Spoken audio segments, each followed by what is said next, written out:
Hello, na పేరు doctor Jahnavi. I'm a consultant at DVC Hospital, specialized in fetal medicine. Fetal neurosonogram అంటే ఏంటి? ఈ foetal న్యూరోసోనోగ్రామ్ అనేది అందరూ చేయించుకోవాల్సిన స్కాన్ ఏం కాదు. మనకి నార్మల్ టిఫా స్కాన్ లో బ్రెయిన్ స్ట్రక్చర్స్ లో ఏదైనా అబ్నార్మాలిటీ కనిపిస్తే, అంటే వెంట్రికులోమెగలీ అంటారు, అంటే బ్రెయిన్ లో నీరు చేరిందని కానీ, లేకపోతే మనకి ఏదైనా సిస్ట్ లాగా కనిపిస్తుంటే, లేదంటే ఎన్యూరిజమ్స్ అంటారు, అంటే లోపల రక్తనాళాలు అనేవి ఏమైనా డైలేట్ అయినట్టు అనిపించినా సరే మనం యూజువల్ గా ఈ న్యూరోసోనోగ్రామ్ అనేది చేస్తామన్నమాట.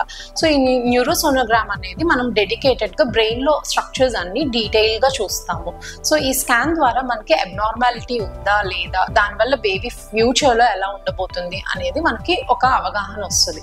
ఈ స్కాన్ లో మనకి ఏదైనా అబ్నార్మాలిటీ గనక క్లియర్ గా తెలియకపోతే ఫర్దర్ గా ఎంఆర్ఐ ఆఫ్ ద ఫీటస్ కూడా చేయించే అవకాశం ఉంటుంది అనమాట.